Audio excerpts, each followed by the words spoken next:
반갑습니다. 네. 반갑습니다. 오늘부터 10주 동안 구약개관 진행하게 된 최호김 목사고요. 여러분들 이 늦은 시간에도 말씀 듣기 위해서 이 자리에 오신 분들 진심으로 환영합니다. 강의하기 전에 제가 기도하고 먼저 시작하겠습니다. 우리 같이 기도하겠습니다. 사랑해 주님, 하나님 말씀을 사랑하는 자들이 이 자리에 모였습니다. 함께 당신의 말씀을 나누고 배우고 익힐 때 우리 안에 가슴이 뜨겁게 하시고 이 말씀으로 또 도전받고 위로받고 힘을 받게 하여 주시옵소서. 감사하며 우리 구주 예수님의 이름으로 기도드렸나이다. 아멘. 아멘. 오늘 1강 성경의 구조, 성경의 구조를 들어가기 전에 구약 개관이 뭘까, 개관 수업이 뭘까 이렇게 좀 여러분들과 나눠보도록 할 텐데요. 개관이란 전체를 대략적으로 살펴보는 것. 그래서 숲과 나무라고 한다면 숲 전체를 보는 시간이 구약 개관 시간이 되겠습니다. 그래서 성경의 한 구절 한 구절을 이렇게 다 세밀하게 볼 수는 없고요. 이 성경이 말하는 것이, 이 숲이 말하는 것이 무엇인가 전체적 퍼즐.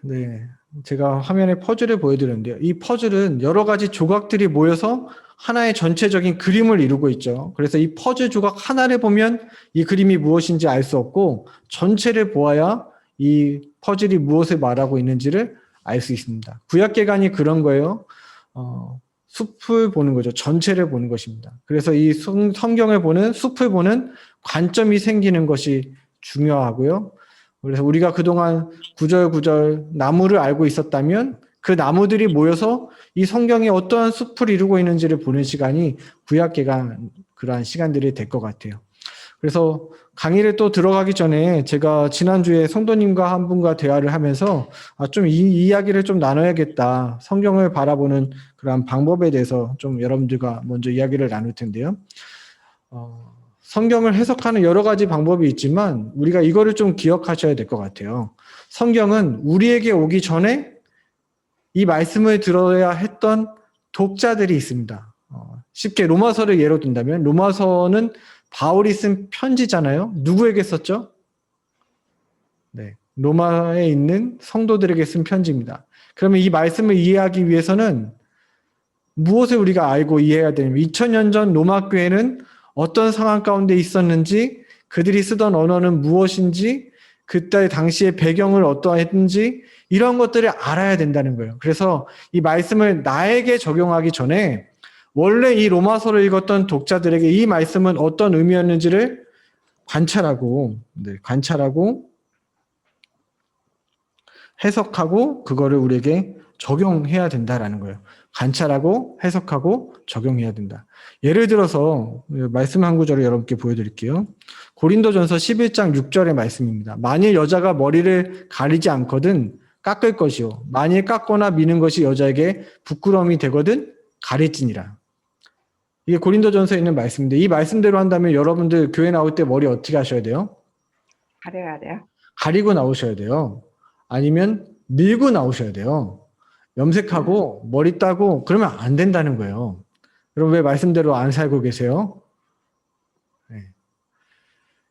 이 말씀을 어떻게 해석해야 할까? 왜 자매들에게 수건을 쓰고 머리를 가리라고 했을까? 이거를 우리가 알기 위해서는 이 말씀이 지금 어디의 말씀이라고요? 고린도 전서의 말씀이니까 이 말씀을 읽었던 원래 독자들 있잖아요. 고린도 교회 성도들의 상황을 알아야 된다라는 거죠. 사진 하나 보여드리는데 이 고린도라는 도시에는 지금 여러분들이 사진으로 보시는 것처럼 아프로디테라는 여신을 섬기는 큰 신전이 있었습니다. 아프로디테, 사랑의 여신이고요. 특이하게도 이 신전에 사제들이 있는데요. 이 사제들은 여자들이에요. 여자들. 약 1000명 정도가 이 신전에서 여사제들이 있었다고 합니다. 그리고 이 신전 지하에는 수백 개의 방이 있는데 그 신에게 예배하는 자들은 이 방에서 여사제들과 그러한 음란한 성적인 관계를 했다고 해요. 이것이 바로 그 아프로디테 여신에게 드리는 그들의 예배였습니다. 그래서 이 고린도라는 도시는 굉장히 음란한 도시였고 이 도시에서 간음은 죄가 아닌 거예요. 그런데 이 여사제들의 특징이 있는데 여자 사제들의 특징이 뭐였냐면 그들은 머리를 밀고 다녔다라는 거예요. 머리를 밀고 다녔다. 그러니까 지나가다가 고린도라는 도시에서 머리 민 여자를 보면 그들은 어떤 사람들이에요? 이 아프로디테 신전에서 사제로 일하는 것을 알 수 있었어요. 그런데 이 도시에 고린도라는 도시에 바울이 가서 열심히 1년 반 동안 복음을 전하고 교회를 세우고 열심히 사역한 결과 아프로디테 신전에서 일하던 사제들이 중에 예수를 믿고 전도가 돼서 교회 안에 들어온 사람들도 있었다는 거예요. 그럼 여러분 어떻게 하시겠어요? 그런 사람들 보면. 당신은 사랑받기 위해 이렇게 축복 노래 불러주실 수 있겠어요?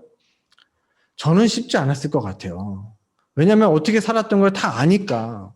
함께 앉아서 예배할 수 있었을까요? 쉽지 않았을 것 같아요. 그래서 고린도 교회 성도들 가운데는 따로 앉아서 그들의 교회 안에 지체로 받아들이기 힘들어하는 성도들이 있었어요. 그래서 바울은 이러한 고린도 교회 성도들에게 특별히 여자들은 모두 머리에 뭘 쓰고 오라는 거예요? 두건을 쓰고 오라는 겁니다. 수건을 쓰고 오라는 거예요. 그럼 이 말씀의 근본적인 의미는 무엇입니까? 1번, 여자들은 두건을 쓰고 와라. 2번, 차별하지 마라. 우리가 어떻게 해석하고 적용해야 될까요? 교회 안에서 뭐 하지 말라는 거예요? 차별하지 말라는 거예요. 그래서 고린도전서 이게 11장의 말씀이었는데 뒤에 13장에는 특별히 무슨 말씀이 나오는 거예요? 사랑장이 나오는 거잖아요. 사랑장이 나옵니다.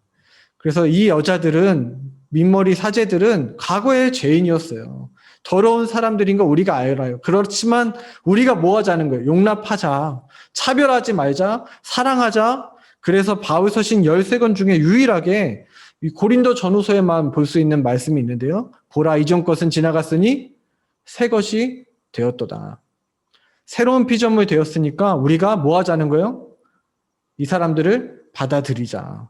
용납하자. 그러니까 여러분들이 이 말씀을 해석할 때 어떻게 우리에게 적용해야 될까요? 여러분들 머리에 두건 쓰고 교회 나오라는 거예요? 차별하지 말자. 이렇게 적용이 돼야 되는 거죠. 그래서 성경을 해석할 때 본문 그대로 적용하는 것은 때로는 위험할 때가 있습니다. 물론 이런 말씀들 있잖아요. 내 부모를 존경하라. 살인하지 말라. 이런 말씀들은 시대가 가도 적용해도 문제가 없는 말씀들이 있어요. 모든 시대, 모든 사람에게 적용될 말씀이기 때문입니다. 그러나 성경에는 그 시대의 배경을 알고 독자들을 알아야 되는 말씀들이 수없이 많다. 그래서 원래 독자, 원독자라고 하죠. 이 원래 독자들이 어떤 사람들이었는지, 그 당시의 배경은 어떠했는지, 그 당시의 상황은 어떠했는지 이런 것들을 알아야 말씀을 더 해석하고 이해할 수 있다는 거예요. 이해가 되고 계신 거죠? 네. 한 가지만 더 이해를 들어보겠습니다. 저희가 다음 주에 창세기 말씀을 나눌 텐데요. 창조시대에서 들어가면서 창세기. 그러면 이 원독자, 창세기의 원독자는 누구였을까요? 창세기를 썼을 때 이 창세기를 읽어야 했던, 들어야 했던 원독자는 누굴까요? 독자를 따지기 전에 그러면 창세기는 누가 썼을까요? 네. 여러분들의 입모양을 보니까 다들 모세라고 이야기하신 것 같아요. 맞아요. 모세가 기록을 했습니다. 이 창세기를 읽었던 원독자는 출애굽한 이스라엘 백성들이에요. 출애굽한 이스라엘 백성들. 창세기 46장에 보면 야곱이 70명의 가족을 이끌고 애굽으로 들어가요. 그리고 출애굽할 때까지 얼마나의 시간이 걸렸냐면 430년이라는 긴 시간이 지났습니다. 70명이 들어가서 몇 명이 돼서 나왔다고요? 장정만 60만 명이 되어서 애굽에서 나왔어요. 그러면 긴 시간, 400년이 넘는 시간이 지나면서 이 이스라엘 사람들은 하나님에 대해서 어떻게 알았을까? 그들에게 성경이 있었을까요? 없었잖아요. 우리처럼 성경이 없었어요? 그럼 100% 뭘로 알려주는 거예요? 구전을 통해서 알려주는 겁니다. 아브라함이 이삭에게, 이삭이 야곱에게, 야곱이 12 아들들에게, 그 후손들이 아버지의 아버지 아브라함 때부터 하나님이 우리를 어떻게 인도하시고 역사하셨는지를 100% 구전을 통해서 듣는 거예요. 하나님에 대해서. 그러면 한번 생각해 보자고요. 430년이 지나면 그 이야기가 어떻게 됐을까? 하나님에 대한 지식이 그대로 잘 전달되었을까요? 아니면 이게 희미해지고 바뀌고 그랬을까요?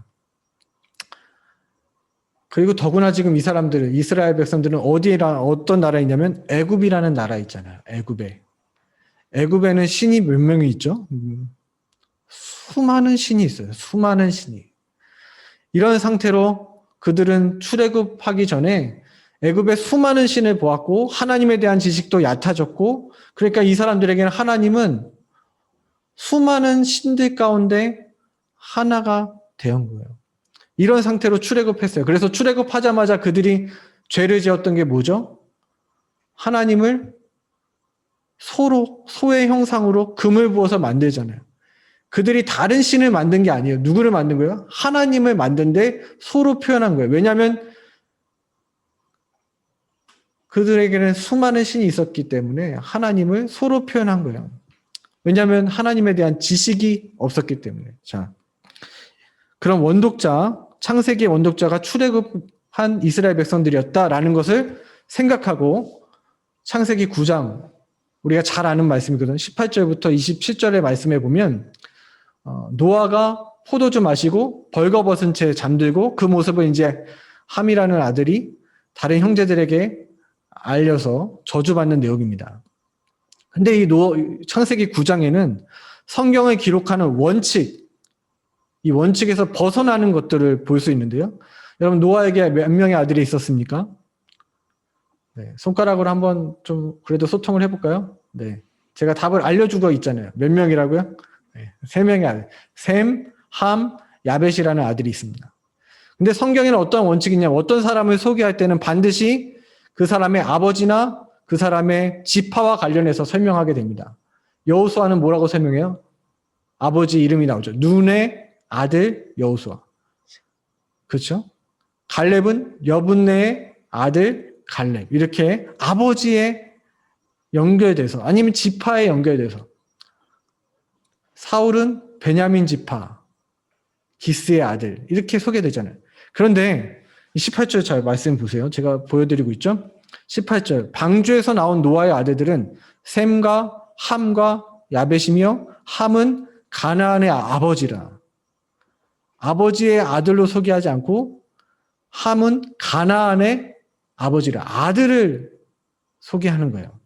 원래는 성경의 원칙대로 하면 노아의 아들 이렇게 표현해야 되는데 가나안의 아버지라. 그런데 이게 우연인가? 아니라는 거죠. 22절에 보니까 여기서도 가나안의 아버지 함이 또 함을 누구랑 연결시켜요? 가나안으로 연결시키는 거예요. 그럼 본문이 여러분 볼 때 이 본문이 창세기 9장에서 누구를 강조하고 있는 것 같으세요? 여러분들 볼 때? 함을 얘기하는 거예요?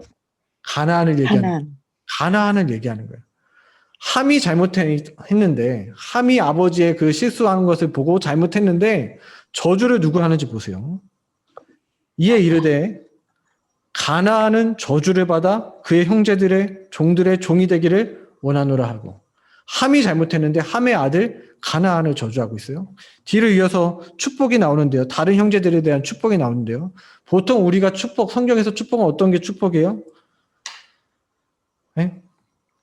하늘에 이슬이 내리고 열매와 곡식이 풍성하고 자식 많이 낳고 너희 지경이 넓어지고 이런 게 축복이잖아요.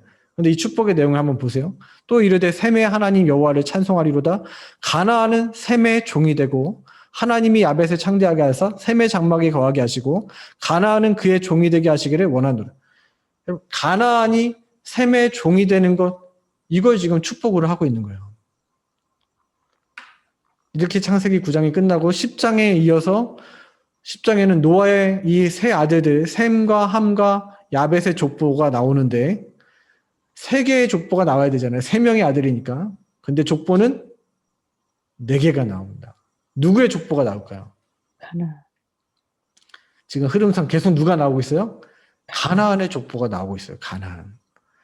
가나안의 족보, 가나안의 아들들이 누구다 이런 사람의 이름이 나와야 되는데, 근데 놀랍게도 가나안 7 족속의 이름이 그 족보에 나오고 있습니다. 그것도 노아 당시 사람들의 이름이 아니라 창세기의 기록자인 모세 당시에 가나안 7 족속의 이름이 나와요. 그러면 모세가 이 원독자들에게, 출애굽한 이스라엘 백성들에게 노아의 이 포도주 사건을 왜 기록했을까? 왜 기록했을까요? 섞지 말라고.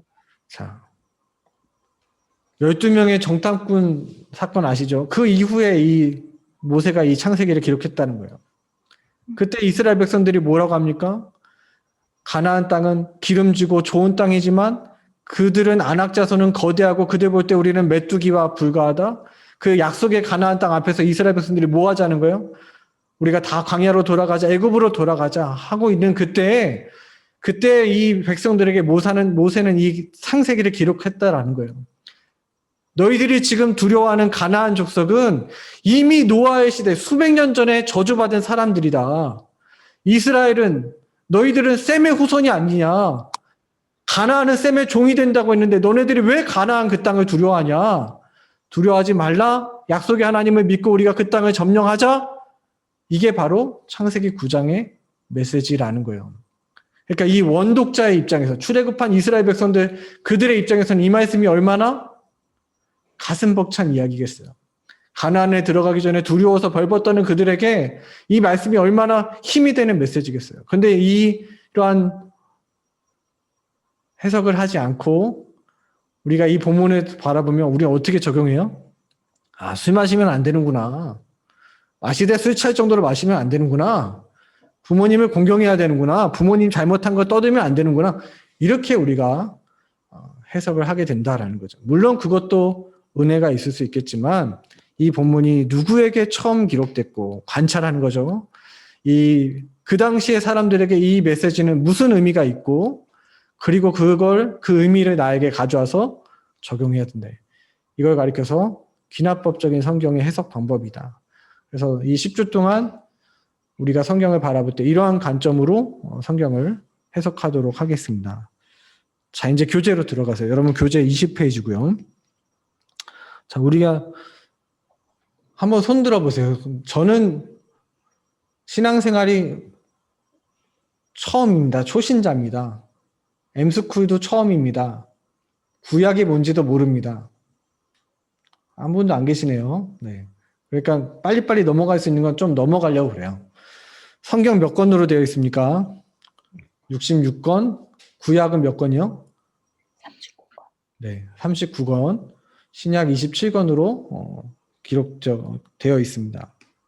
구약은 어떠한 언어로 기록되어 있어요? 여러분 책에 보니까 히브리어로 기록되어 있습니다.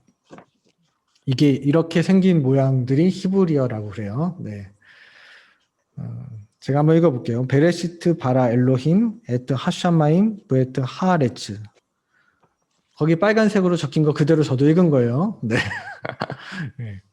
이게 창세기 1장 1절을 히브리어로 읽은 것입니다. 구약은 히브리어로 기록되어 있고 39권이다. 신약은 헬라어로 기록되어 있습니다. 헬라어로 엔 아르케 헨 로고스 카이오 로고스 엔 프로스톤 테온 카이 테오스 엔 로고스. 요한복음 1장 1절을 헬라어로 기록한 것입니다. 이렇게 신약 39권 히브리어로 신약 27권 구약 39권 히브리어로 신약 27권 헬라어로 기록되어 있다. 중요한 것이 있는데요. 성경의 저자는 누구일까? 여러분들 성경의 저자는 누구입니까? 여러분들 맨 20페이지 아래 하단에 보면 그러나 성경의 원 저자는 하나님 자신입니다. 성경을 기록한 사람들이 있어요. 창세기부터 요한계시록까지 40명의 선지자와 사도들에 의해서 1500년에서 1600년에 걸쳐서 기록이 되었습니다. 사람을 통해서 기록되었지만 성경의 원 저자는 누구시다라고요? 하나님이시다. 디모데후서 3장 16절의 말씀이 제가 올려드렸는데 모든 성경은 하나님의 감동으로 된 것이고 모든 성경이 누구의 감동으로 됐다고요? 하나님의 감동으로 된. 바울을 통해서 하나님이 쓰셨지만 바울을 통해 썼지만 그 감동을 하나님이 주셨기 때문에 성경의 원 저자는 하나님이시다. 그래서 놀라운 것은 성경이 66권이나 되는데 40명에 의해서 기록되었는데 이 성경이 하나님에 의해 기록됐기 때문에 하나님이 원저자이시기 때문에 통일성이 있다는 거예요. 아멘이시죠? 저와 여러분들이 지금 한 50명 정도가 이 자리에 모였는데 우리가 같이 이제 밖에 개나리가 폈으니까요. 개나리에 대해서 기록한다고 한번 해보죠. 그러면 사람마다 다 표현하는 게 다를 거라고요. 사람마다. 그런데 놀랍게도 이 성경은 66권이 하나의 통일성을 갖고 있어요. 그 이유는 많은 사람들을 통해 기록되었지만 이 원저자가 하나님이시기 때문에 그렇습니다. 자, 성경을 보는 관점. 여러분들 페이지 제가 빨리빨리 좀 넘어가겠습니다. 22페이지입니다. 22페이지. 성경을 이해할 수 있는 방법 가운데 하나는 예수 그리스도를 중심으로 중심으로 하는 구속사적인 관점으로 보는 것입니다. 예수 그리스도를 중심으로 하는 구속사적인 관점으로 보는 것입니다. 아까 말씀드렸던 것처럼 성경이 66권이 하나의 통일성을 갖고 있기 때문에 이것을 어떠한 관점으로 보느냐 굉장히 중요한데 이 성경을 예수 그리스도를 중심으로 하는 구속사적인 관점으로 본다라는 거예요. 그래서 온 인류 가운데 하나님이 이스라엘을 택하시고 이스라엘 가운데 유다 지파, 남유다만 남죠. 그리고 바벨론 포로 갔다 왔을 때 남은 자들이 있는데 그렇게 구약이 끝쳐지고 그 다음에 신약에서 예수 그리스도가 오셔서 다시 사람을 부르시죠. 몇 명을 부르세요? 12제자를 부르시고 12제자를 통해서 사도행전의 초대교회가 생겨지고 그 초대교회가 땅끝까지 이르러 복음을 전파하면서 열방의 교회들이 세워지고 마침내는 온 인류가 다시 하나님의 백성이 되어지는 그러한 예수 그리스도 중심으로 하는 구속사적인 관점으로 성경을 볼 수 있다라는 거예요. 제 소리가 잘 들리시는 거죠? 네. 이게 좀 어렵네요. 혼자 떠드니까. 네. 성경을 보는 다른 관점을 좀 말씀드리고자 하는데 용어는 다르지만 여러분들이 들어보시면 같은 얘기구나 하실 거예요. 하나님 나라의 관점으로 한번 살펴보는 것입니다. 창세기에 보면 하나님께서 무엇을 만드셨냐면 에덴을 만드십니다. 색깔을 바꿔야겠네요.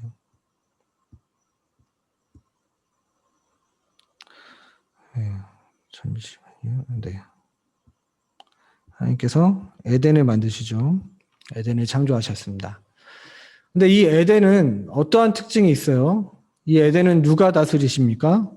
하나님께서 에덴을 다스리세요. 하나님이 이 에덴의 왕이시고 아담과 하와는 인간은 백성이 되는 거죠. 다시요. 이 에덴에서 왕은 누구세요? 하나님. 하나님이 되세요. 백성은 인간이 되는 것입니다. 그럼 무엇으로 통치하세요? 하나님께서 에덴에서 말씀으로 통치하십니다. 말씀으로. 통치 방법은 하나님의 말씀이에요. 그래서 창조주의 말씀이 선포되어지면 피조물들은 그 말씀대로 되어지는 것이 하나님 나라의 통치 방법입니다. 빛이 있으라 하면 피조물들은 빛이 있는 거예요. 궁창으로 나뉘라 하면 나눠지는 거예요. 그게 하나님께서 창조하신 에덴의 특징입니다. 그런데 이 에덴에 뭐가 들어오죠? 죄가 들어옵니다. 죄가 들어와요. 그래서 하나님이 말씀하셨는데 피조물인 인간이 이 말씀을 뭐 하는 거예요? 거절하는 거예요. 거역하는 거예요. 선악을 알게 하는 나무의 실과 먹지 말아라. 하나님이 말씀하셨죠. 하나님 말씀이 있었는데 그 말씀을 거절하는 거예요. 말씀에서 벗어났다고 그래요. 그래서 무엇을 거절하냐? 하나님의 말씀을 거절했다는 건 곧 하나님이 나의 왕되심도 거절한다. 그래서 이 인간의 죄로 인해서 에덴이 하나님 나라가 될 수가 없었어요. 그러면 성경에 그 앞으로 그 뒤에 이제 펼쳐지는 그러한 이야기들은 어떤 이야기들이 펼쳐지겠습니까? 다시 하나님 나라를 회복하는 이야기가 펼쳐지는 거죠. 그래서 하나님은 애굽에서 출애굽할 때 애굽에서 이스라엘을 불러내십니다. 여러분, 정면에 네, 그 칸칸이 있는데 거기 앞에 네, 잠시만요. 어떻게 해요? 네, 제가 못 찾겠어요. 네. 음소거를 해드리려고 했는데, 여기 계시네요. 네. 자, 나라가 있으려면 여러분 뭐가 있어야 됩니까? 나라를 구성하려면 뭐가 필요할까요? 백성이 필요하죠. 나라가 있으려면. 그래서 하나님께서 하나님 나라를 다시 세우시는 이야기가 성경의 이야기니까 백성 없이 왕 혼자 있는 나라는 없잖아요. 그래서 창세기 야곱의 가족이 애굽으로 내려가서 다시 430년 뒤에 장정만 60만 명이 되는 이야기. 지금 하나님 뭘 만드시고 계신 거예요? 나라를 만들기 위해서 백성을 만들고 계신 거예요. 그래서 그 이스라엘을 하나님께서 출애굽해서 어디로 인도하세요? 가나안으로 인도하시죠. 그럼 뭘 주신 거죠? 나라가 되기 위해서? 네. 여러분도 이거 받으면 좋아하실 거예요. 땅을 주시는 거죠. 땅을 주신 거예요. 나라가 되기 위해서 땅을 주시는 것입니다. 그 이야기가 성경에 기록되어 있어요. 그리고 이 나라를 이끌어가는 그럼 힘은 무엇입니까? 나라엔 주권이 있어야 되는데 하나님 나라의 주권, 힘은 무엇입니까? 에덴에서의 통치 방법과 똑같습니다. 뭘 주셔야 돼요? 말씀을 주셔야 돼요. 그래서 가나안 땅에 들어가기 전에 이스라엘을 어디로 부르시냐면 시내산에 불러서 먼저 그들을 하나님 가나안 땅에 가기 전에 말씀을 주시잖아요. 율법을 주세요. 그리고 마지막으로 이 나라의 왕은 누구십니까? 나라의 왕이 있어야 되죠. 그 나라의 왕은 하나님이십니다. 그게 성경에 출애굽해서 가나안에 들어가는 이야기가 거기에 기록되어 있는 거죠. 근데 가나안에 들어가서 짠 끝난 게 아니잖아요. 하나님께서 지금 이스라엘을 세상에서 구별해서 하나님 나라로 부르셨는데 가나안에 들어간 이스라엘은 무엇과 같아지기를 원했냐면 세상 나라들과 똑같아지기를 원해요. 그래서 그들이 뭘 거절합니까? 하나님의 왕 되심을 또 거절하고 우리도 다른 나라처럼 왕을 세워달라는 이야기가 펼쳐지는 거죠. 그래서 사울을 초대 왕으로 이스라엘의 왕이 세워지고 그래서 이스라엘 역사가 이제 단일 왕국 시대가 세워지고 그 다음에 분열 왕국 시대가 세워지는. 그래서 단일 왕국 시대, 분열 왕국 시대를 통해서 깨닫게 되는 건 무엇이에요? 인간의 왕으로 세운 그 나라는 완전하지 못하다. 망할 수밖에 없었다. 하나님이 왕 되시지 않고 그 나라는 망할 수밖에 없었다. 그래서 북이스라엘은 722년에 남유다는 586년에 망하는 이야기가 성경에 또 기록되어 있는 거예요. 그리고 나서 신약의 첫 번째 책은 뭐죠? 잘 따라오고 계시죠? 어렵습니다. 신약의 첫 번째 책은 마태복음이죠. 그 첫 말씀이 어떻게 시작합니까? 아브라함과 다윗의 자손 예수 그리스도의 계보라. 예수님께서 이 땅에 누구의 후손으로 오셨다는 것을 이야기하고 있냐면 다윗의 후손으로 진정한 왕의 후손으로 오셨다. 이분이 진짜 왕이시다라는 것을 선포하는 책이 마태복음이고요. 요한복음 1장은 그 예수님이 왕으로 오신 예수님이 말씀이신 하나님이라고 기록한 책이 요한복음이에요. 그래서 이 말씀, 왕 이러한 것들이 예수 그리스도를 통해서 회복되어지는 이야기가 신약에 기록되어 있는 거죠. 그래서 예수님은 이 땅에 오셔서 뭐라고 선포하십니까? 첫 번째 공생의 사역을 시작하실 때 예수님이 하셨던 메시지는 뭐예요? 회개하라, 뭐가 임하였느니라. 천국이 임하였느니라. 천국 하나님 나라잖아요. 하나님 나라가 임하였느니라. 누가 오심으로요? 예수 그리스도 왕이 이 땅에 오셨고 말씀에 통치하시는 그 말씀이 이 땅에 오심으로 하나님 나라가 이미 시작되었다. 그래서 하나님 나라 관점으로 구약부터 신약까지를 읽어보는 거죠. 이게 예수 그리스도 중심의 구속사적인 관점과 다르지 않아요. 자, 다시 교재로 들어가 보도록 하겠습니다. 성경을 여러분 22페이지 아래 성경을 이해할 수 있는 또 하나의 방법은 성경을 그 특징별로 묶어보는 것입니다. 그래서 성경을 특징별로 묶어보는 것입니다. 구약은 몇 권이라고 했냐면 39권이라고 했는데 구약 39권을 이렇게 묶어볼 수가 있어요. 네. 역사서 17권, 시가서 5권, 예언서 17권 합치면 39권이 되게 되겠습니다. 그래서 좀 더 자세히 보면요. 역사서는 17권은 어떻게 구성이 되어 있냐면 창세기, 출애굽기, 레위기, 민수기, 신명기 이 5권을 가리켜서 모세, 오경이라고 하고요. 그 다음에 여호수아서부터 쭉 순서대로 에스더까지 이 책들이 바로 나머지 12권의 역사서가 되겠습니다. 시가서 5권은 욥기, 시편, 잠언, 전도서, 아가 이렇게 5권을 가리켜서 시가서라고 하고요. 나머지 예언서 17권은 이사야부터 말라기까지가 예언서인데 17권인데 앞에 이사야, 에레미야, 에스겔, 다니엘 이 5권의 책은 대예언서, 대선지서라고 부릅니다. 왜 대선지서라고 부를까요? 이 선지자들은 사역을 많이 해서요? 잘해서요? 유명해서요? 그런 거 아니고 분량이 많기 때문에 대선지서라고 부릅니다. 이사야서 같은 경우는 66장까지 있죠. 그래서 분량이 많은 책들을 모아서 대선지서라고 부르고요. 나머지 12권의 책들은 소선지서, 소예언서라고 이렇게 부릅니다. 여러분들 교재에는 신약이 있죠. 네. 신약도 특징으로 나눠보는 거 여러분들 교재 23페이지에 있을 텐데요. 나중에 이제 신약개관에서 또 그때 배우시고 오늘은 또 넘어가도록 하겠습니다. 자. 지금은 이제 구약 성경을 특징으로 묶어봤고요. 그러면 이 구약을 한번 연대를 나눠보는 거죠. 연대를 나눠서 10개의 시대로 나누도록 하겠습니다. 지금부터는 여러분들이 정신을 바짝 차리고 잘 들으셔야 돼요. 아주 중요한 시간이 될 것 같고요. 제일 중요하다고 생각이 되어집니다. 구약의 시대를 10개의 시대로 나눠보는 거예요. 그래서 여러분들의 교재에도 있고요. 첫 번째 시대는 창조 시대입니다. 창조 시대라고 하고요.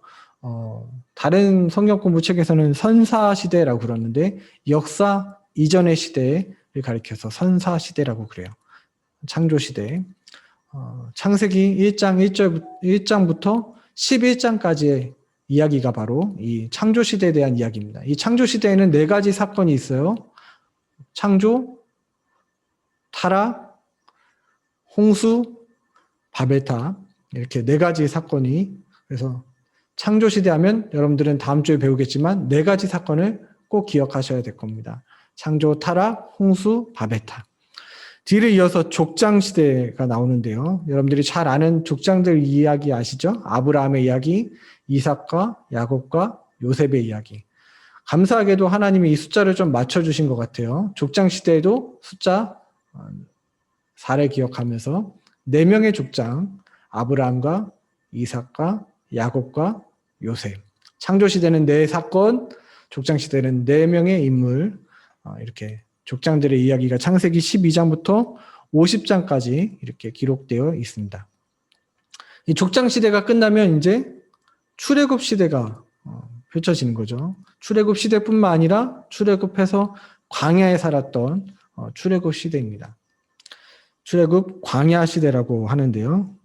여기에 이제 해당되는 책들 출애굽기가 당연히 들어가겠죠. 출애굽기는 1장부터 40장까지 있는데 출애굽기가 들어가고요. 제가 교재하고는 조금 다르게 레위기와 신명기를 이 출애굽과 광야 시대로 빼서 분류를 했어요. 여러분들 이 틀은 뭐 어떤 게 정답이다라고 할 수는 없고요. 내용적으로 보면은 레위기와 신명기가 소유와 율법, 정복 시대에 들어가는 게 맞고, 그러나 기록된 시기적으로 보면은 레위기, 민수기, 신명기는 다 광야 시대와 관련되어 있기 때문에 이렇게 분류를 할 수 있겠다.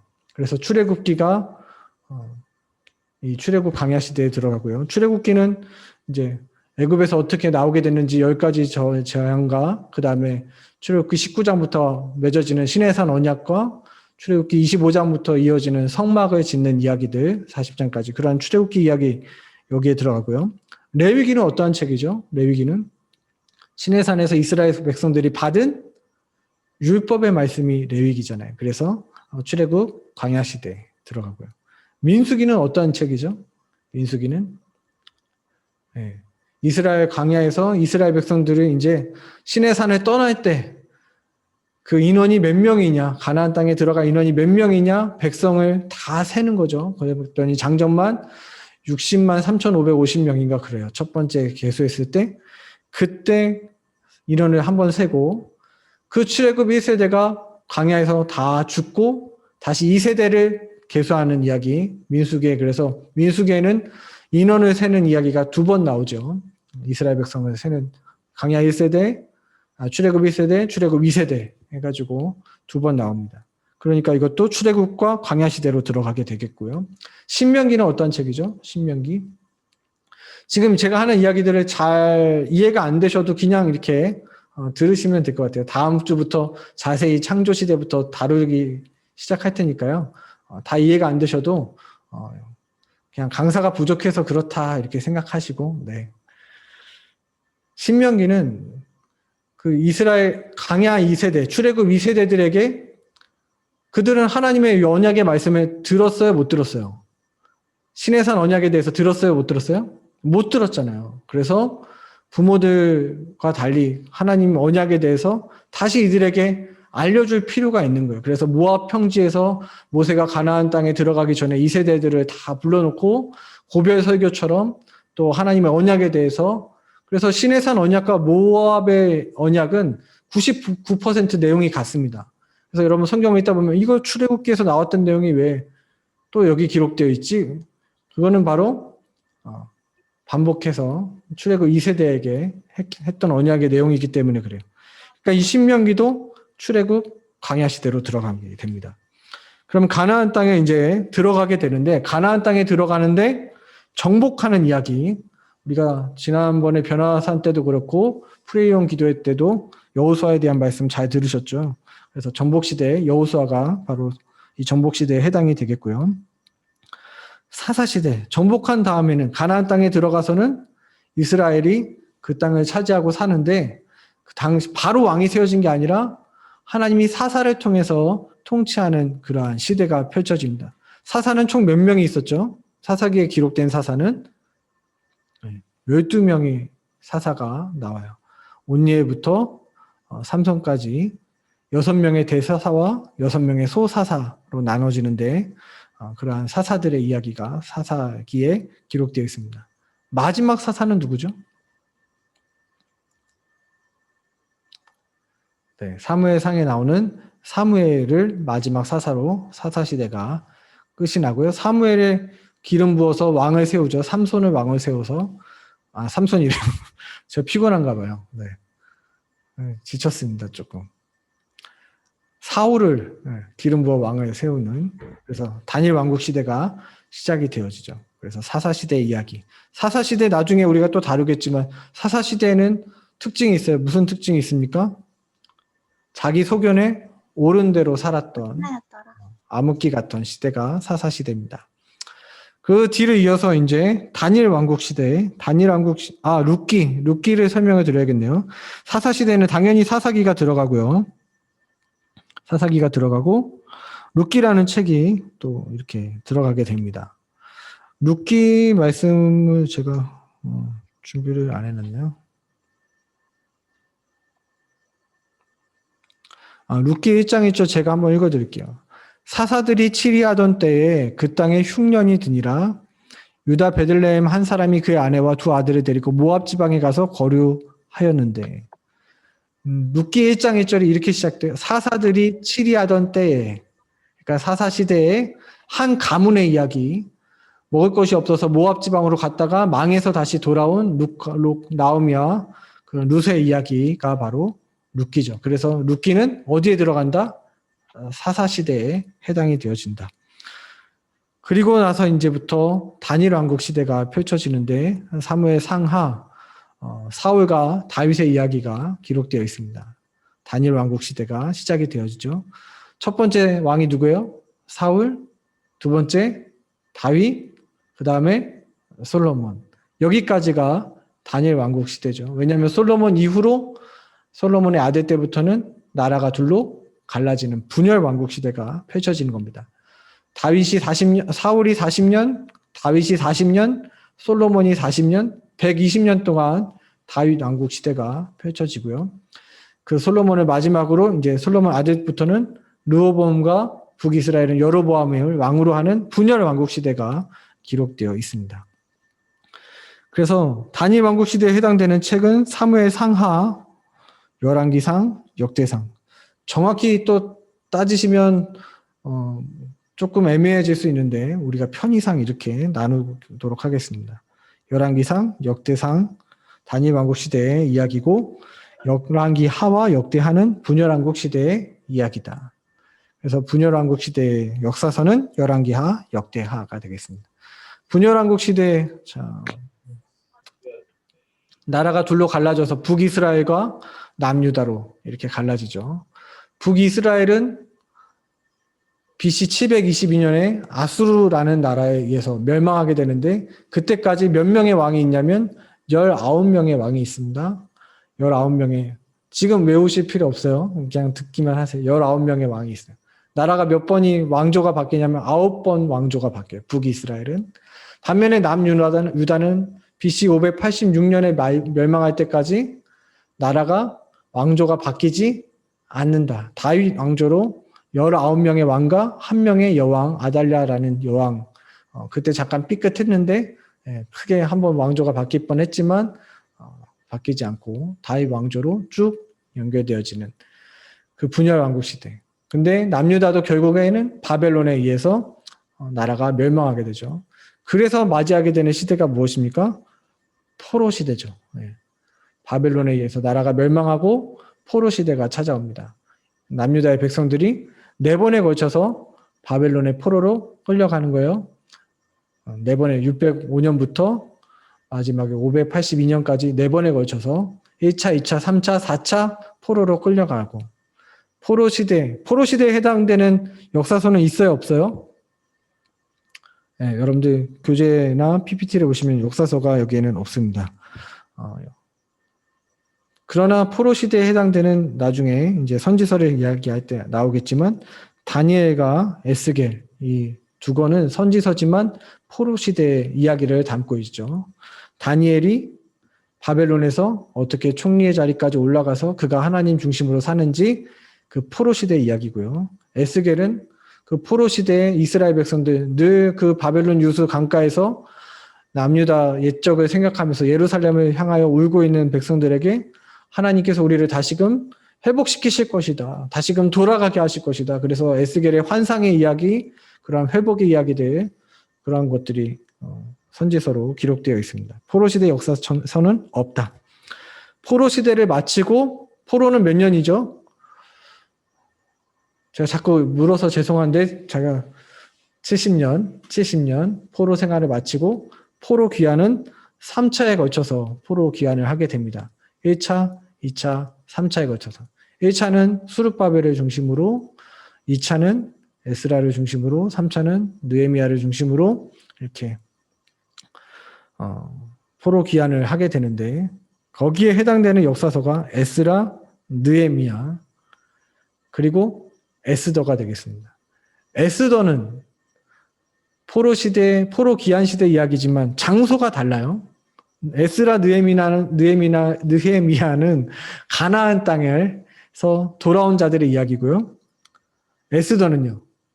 돌아오지 않은 자들의 이야기. 포로로 끌려갔다가 바사 왕국에 남아서 돌아오지 않은 자들의 이야기가 에스더가 되겠습니다. 그래서 역사서 17권을 시대별로 쭉 정리를 했어요. 자, 그럼 뭐가 남았죠? 선지서가 남았죠. 선지서가 남았는데 선지서는 뒤에서부터 한번 정리를 해보겠습니다. 예언서는 뒤에서부터 정리를 하는 게 조금 더 이해가 되실 거예요. 학계, 스가랴, 말라기는 어디 시대의 이야기는 포로 귀환 시대의 이야기가 됩니다. 학계, 스가랴, 말라기. 학계는 그러한 책이죠. 이스라엘 백성들을 성벽을 재건하고 성전을 짓고 이러한 것들을 해야 되는데 이 사람들이 돌아와서 자기들 집 먼저 짓고 하나님의 일을 하지 않는 그들에게 책망하고 너희들이 지금 언제까지 이렇게 머뭇머뭇하느냐 그런 이야기들. 스가랴도 마찬가지고요. 말라기 선지자는 돌아온 이스라엘 백성들이 하나님 앞에 참되게 예배하지 않으니까 11조 제대로 드리지 않고 재물 흠 없는 거 드려야 되는데 자기들이 좋은 거 다 하고 나쁜 거 하나님 앞에 바칠 때 예배에 대해서 회복에 대한 이야기가 말라기고, 그래서 학개 스가랴 말라기는 포로 기한 시대의 책이 되겠고요. 다니엘 에스겔은 아까 말씀드렸던 것처럼 포로 시대의 선지서가 되겠습니다. 그렇게 5권을 제외하면 나머지 이 12권의 책은 다 어느 시대의 이야기냐면 분열 왕국 시대의 이야기가 되겠습니다. 분열 왕국 시대에는 왜 이렇게 예언자들이 많이 활동했을까요? 왜 이렇게 선지자들이 많이 활동했을까요? 하나님이 그들에게 돌아오라, 우상 숭배하고 하나님의 말씀으로부터 멀어진 자들에게 돌아오라, 회개해라, 이러한 메시지를 선지자들을 통해서 하셨던 때이기 때문에 12명의 이 선지자들이 분열 왕국 시대에 활동했던 자고요. 이들 중에서 분열 왕국 시대니까요. 북이스라엘에서 활동한 선지자도 있을 것이고 남유다에서 활동한 선지자도 있을 거잖아요. 여러분들 북이스라엘에서 활동한 선지자 3명만 찾아보면 호세아, 아모스, 요나, 이렇게 3명은 북이스라엘에서 활동한 선지자가 되겠습니다. 자, 10개의 시대에 정리하고 거기에 해당되는 역사서와 예언서를 시대에 맞게 정리를 해봤어요. 그래서 여러분들이 기억을 잘 해주셨으면 좋겠고, 목사님, 근데 정리가 안 된 책이 있어요. 그게 뭐죠? 아까 시가서 5권, 욥기, 시편, 잠언, 전도서, 아가서. 이 5권은 그래서 저희 교재에서는 지혜 시대라고 해가지고 따로 빼서 시가서를 정리를 해놨습니다. 근데 지혜 시대는 뭐 역사 가운데는 없는 시대죠. 그냥 5권을 묶어놓은 거예요. 그러면 이 5권을 헤쳐서 진짜 역사 가운데 있었던 시대로 분류를 한다면 어떻게 될까요? 욥기는 어디에 해당이 될까요? 욥기는 창조 시대의 족장 시대로 해당이 되겠고요. 시편 누가 썼죠? 주로 다윗. 잠언은요? 솔로몬. 전도서는요? 솔로몬. 아가서는요? 솔로몬. 주로 다윗과 솔로몬이 썼으니까 다윗과 솔로몬은 어떤 시대의 사람이에요? 다니엘 왕국 시대가 되겠죠. 그래서 이렇게 다니엘 왕국 시대로 시대를 분류해 볼 수 있겠다라는 거예요. 자, 그래서 뒤에 나오는 이제 중요한 거를 제가 했고요. 뒤에 나오는 성경 공부를 잘 할 수 있는 방법, 말씀 듣기, 읽기, 묵상 암송과 이런 것들은 여러분들이 한번 집에서 천천히 읽어보시면 되겠습니다.